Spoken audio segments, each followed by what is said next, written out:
This episode of Talkin' About Rock is sponsored by Unleashed Music. Drawing on years of experience, contacts, and partnerships, Unleashed Music is uniquely positioned to platform, develop, and realize the vision of artists of all genres.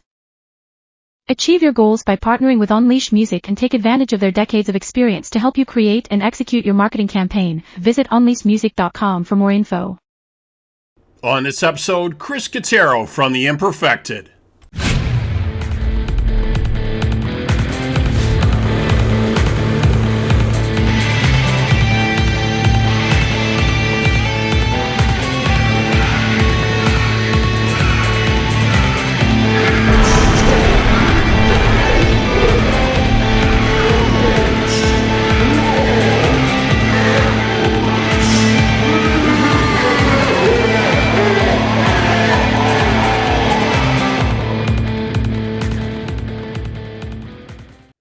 Welcome to this episode of Talking About Rock. I'm Rob Edwards.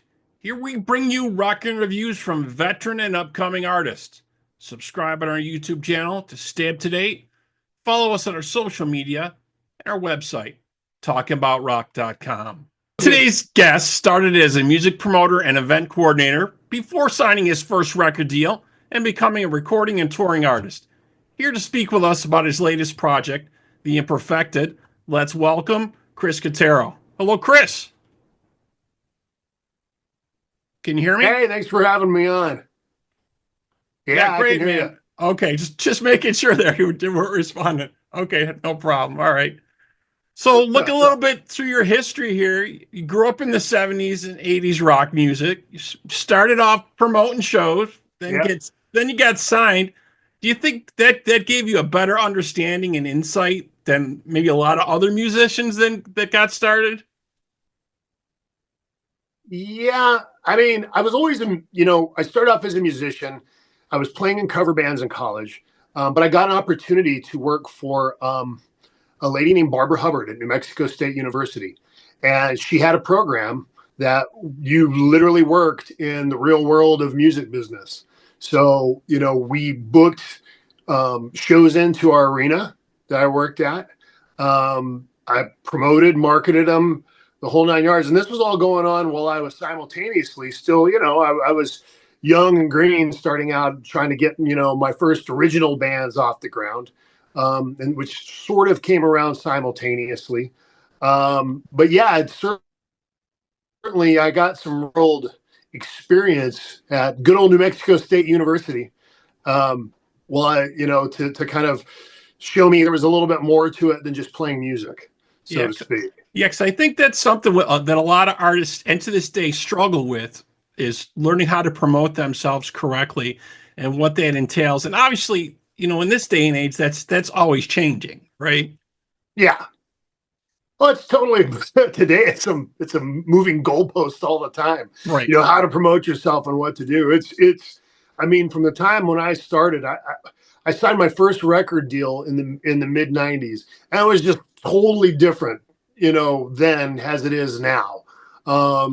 Back then, we're still part of the old system. You dealt with a label. They did all the promotion. You got charged in overabundance for it. And when the accounting time came, it always looked really impressive how much they spent, and they didn't really spend that much. Yeah, because you had to pay that back to them in one way, shape, or form, right? Well, yeah, there's always creative accounting, right? But you learn, like that's part of the process of learning as an artist. You kind of have to jump in and prepare yourself to pay for your knowledge, quite literally out of your pocket a lot of the time, and but it opened up other opportunities for me. I was always, I guess, maybe a little entrepreneurial about what I was going to do. That I think I realized sort of early on that realistically I needed more revenue streams if I was going to be part of it, in the music business. And so I learned other aspects of it too. After that first record deal kind of went south, which they all do eventually. That was a band called War Dog that was on Metal Blade Records. After that was over with in the very late 90s, started another band called Razor, which some of the guys from War Dogs jumped in with me. But within a couple of years of that, I actually got an opportunity to jump in with Crank Amplification. And Crank was, at the time, a pretty big and well-known guitar amp manufacturer. Dimebag Darrell from Pantera sort of helped put us on the map. It was just this little tiny company out in Tempe, Arizona. And, he started playing the amps, and it opened up a whole new, door to what could be done. I got brought in shortly after. The general manager there, funny enough, so to talk about things you do to be an artist. All of us when we were in War Dog had taken jobs that were line related because we could fly everywhere back then for free, and it allowed us to go do shows across the country or even in Europe that would have been too expensive for us to do, especially coming from Phoenix. Geography has a lot to do with how well a band can go out and promote themselves and do things. When you're in the Midwest as a band, you are an hour and a half from most, another major market. Right. You can easily weekend warrior the major markets there. When you live in Phoenix, you're out on an island. You're talking 6-7 hours from any market that has any meaningful impact. And that was something that hampers bands, coming from the West. So that was one of the things that we did is we, we all worked. We had we had flight benefits, which helped. But after that happened, when I went to Crank, the guy who trained me at America West Airlines happened to have left and became the general manager of Crank. So there was a little bit of fortunate circumstance there. And I got brought in to ultimately do artist relations and marketing and sales there. And in that respect, I had already been playing. I'd already been doing things in the business. I knew people. So that was part of the reason of bringing me in, was that I had a little bit of a Rolodex that I was bringing in with me and a little bit of knowledge of what was going on. So, I just started looking at all those as opportunities to do other things. I've always sort of considered myself a ham and egger at the music business, I mean, I've gotten to play with some pretty prominent guys over the years, but I'm just I've always taken the approach of, you try to do as much as you can, and you say yes to all the opportunities you absolutely can. And if you don't know how to do it, you figure it out. Exactly right. And so what I was reading also is the catalyst, I think, for your new project here, the Imperfected. You had the first single, I'm Vengeance, which was kind of inspired, what I was reading, by The Dark Knight, right? Yeah, well, that was by the Batman. So after the Crank thing ended, I actually jumped. At that point, I wasn't sure what I wanted to do. I had a friend who is big in sync music. And for people who don't know what I'm talking about, that's basically TV type of music, movies, video games, stuff that you hear in shows. He'd been doing it for years and years, and it always interested me. But I didn't want, it's also a very competitive game. Right. There's a lot of people trying to do sync music, and and as many times I wanted to ask him, hey man, can I you think you could hook me up? It's right. Like, yeah, you're hooking me up to be competition.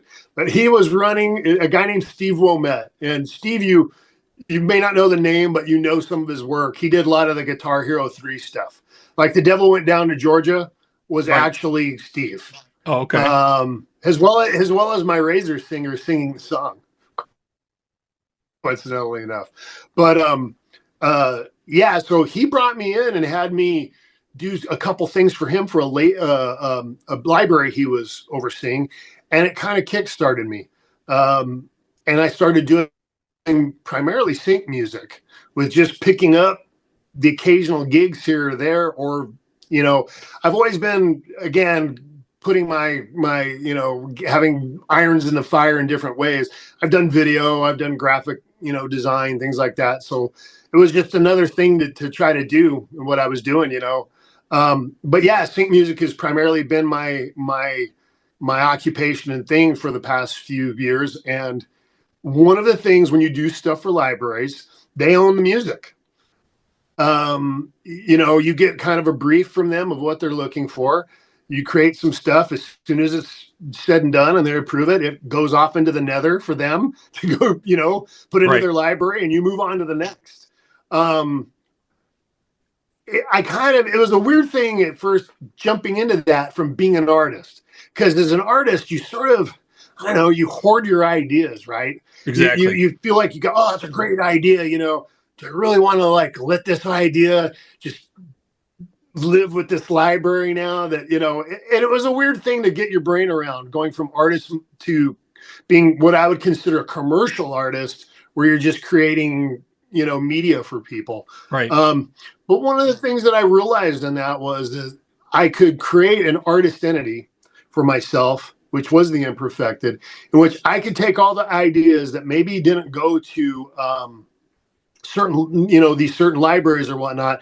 I could turn them into an artist song for myself and create a catalog of sync songs for me that I wholly owned. And at the same time, I get to have my artistic yayas, you know. Right. I get to do things that I want to do. The other thing that was really exciting to me about it was when you're in a band, you sort of got to pick a lane. At least that's conventionally what you end up doing. Right. You know, the industry wants to pigeonhole you into, you are this, you are that. You have a certain style or a certain look, or exactly. Correct. Yeah, exactly. And it was something that with this, I thought, you know, I can get all over the map if I want. I'm not trying to be, you know, this one thing. And I thought to myself at the same time, I've got a lot of talented friends. I can get people involved that, you know, we're not married to a single singer, right? You know, those kind of things. So it's a little, the gorillas in nature, right? You know, of doing this thing that's more of a creative outlet, that's a little bit more of a free for all. Yeah, definitely. And there's been some other projects that have done the same type of thing, that have had like revolving people that have gone through, you know, Deep Purple back, and they had revolving people, right? Dead Daisies are kind of doing that now, you know, so that kind of seems to fit in. And like you said, this gives you a lot of diversity for your project, where you can try different things here. So let's talk a little bit about the latest track you got here. Need You Here Tonight. You got Matt Harris on vocals here for this. Yeah, Matt is like a good buddy of mine here in town, who's a really talented singer. Phoenix does have actually quite a good selection of musical talent here, and I'm fortunate to be friends with a lot of these guys. And Matt was a guy who, his voice, he's got a really cool alt rock kind of voice. It's a little Perry Farrell-ish in a way, a little STP-ish in a way. And I just thought that for this particular song, once I wrote it, he seemed to be the guy in my brain that was like, man, I bet he would sing that really well. And that's where I went with it. And Matt, you know, luckily was like all in, wanted to jump in and do it. And so he came over and we had some fun. He you know, he came in with a couple ideas himself too. And we got here in my studio and hacked through some things and came out with what we did. And that's one of the fun things about doing this Imperfected stuff is, you know, collaborating with different skill sets, you know, and Matt, I just thought killed this particular song. And I know I'll do another song with Matt in the future as well. But yeah, I just thought that was one of those things that Matt was going to be good at. Yeah, definitely. I really like it. So I'm going to take a quick break here and let's check out the video and the song for Need You Tonight. And we'll be right back here on Talking About Rock.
Okay, we're back here on Talking About Rock. Just checked out the track from the Imperfected here. Great stuff, man. Great song and video. And like we were talking about earlier, you are a man of many talents here, wearing many hats. Videographer, songwriter, producer, all these different things going on. The music library, including an ongoing production partnership you got with producer manager Alan Niven of Guns N' Roses. Well, can you tell us a Yeah. little bit about how that kind of came about?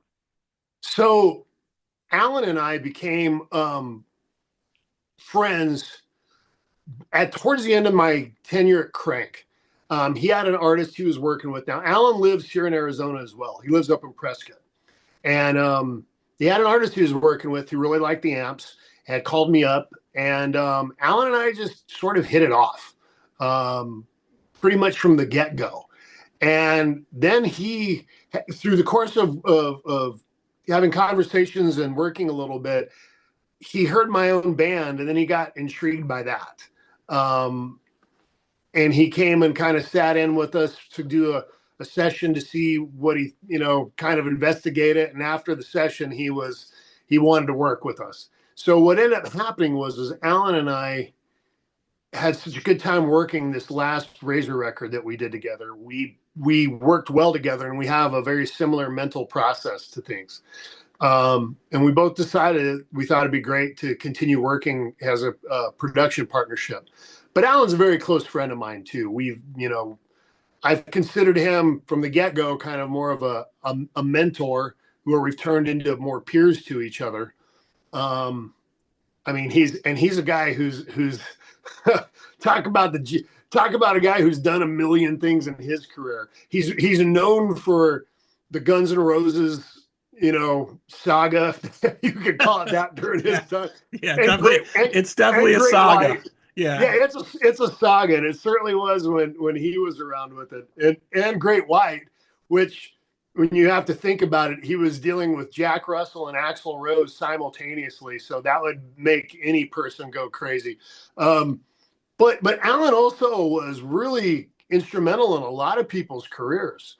And he's got a new book coming out called Sound and Fury that is a tale, just a lot of collections of rock and roll tales that from his time of doing things. And it's a really fun read. It's an interesting read. Alan is a very gifted writer. He wrote a lot of the lyrics in Great White and has a actual just wordsmith. He's a great writer in general. I mean, I know professional journalists who have commented about how great Alan is as a writer. So it's a fun read. It's an interesting read. And when he started deciding he was going to do this book, I was a little bit of, kind of the guy who he would send me chapters and say, "What do you think?" right. Because I'm still like a big rock music fan, so I read biographies and I do all that kind of stuff. Yeah, and he knew that, so I would sit and kind of give him feedback. And he had told me so many stories over the years. We would put our heads together, and I'm like, "Okay, Alan, have you written about this yet?" He's like, "Oh, I forgot about that." Yeah, I'll be right then. And this went on for months. Him and I going back and forth with this. But at the end of the day, I kind of proposed to him. I thought, man, what if we did a soundtrack single to the book? I mean, it's a music book, Right. A lot of people are doing that now with books they're coming out with. They do some music with it. Yeah. Yeah. And so I had a piece of music that I knew he would gravitate towards. And I sent it over to him. And we hacked it out. He had some ideas of how he wanted to do, some of the vocals and definitely the lyrics. He wrote the vast majority of the lyrics. And at the end of the day, we came up with something that was a nice little companion piece to the book. The book comes out in June, and the single and video will come out just shortly before. It's called Sound and Fury, same as the book. It was a fun song to do, and it's another one I was able to collaborate with more friends to do. Like my buddy Bobby Sisk, who lives here in town, is going to be the vocalist on this one, as well as a very talented background singer named Rashida Jordan, who used to be with Gladys Knight, is doing some stuff on it. And then I throw my throat in there here and there as is needed. But Excellent. Excellent. Sounds yeah, amazing, man. Sounds amazing. We definitely look forward to that book from Alan. And you perform with a lot of great artists. We don't know if we really spoke about them. I mean, Marty Friedman, Slash. I think you did some shows with Bruce Dickinson. Also, you've kind of did a little bit of everything here. What's coming next from the Imperfected? You got some more songs coming up, or you're looking about booking shows, or what's going on? we have some more songs coming out. The interesting thing about trying to do shows is because the music is basically me. It's me performing everything. Right. So, I guess Wolfgang Van Halen got away with it with his Mammoth, right? Where he did his first record like that. Right. But Then he eventually had to put together some type of band. he did. Now I put myself into a corner by having all these different voices, right? So eventually, there's been a little talk of trying to do some shows. I sort of have to wrangle a couple of these singers into wanting it to do it, Right. to see if we're gonna do it. It's honestly at this point, playing live would be fun with this band. It's not a priority for me.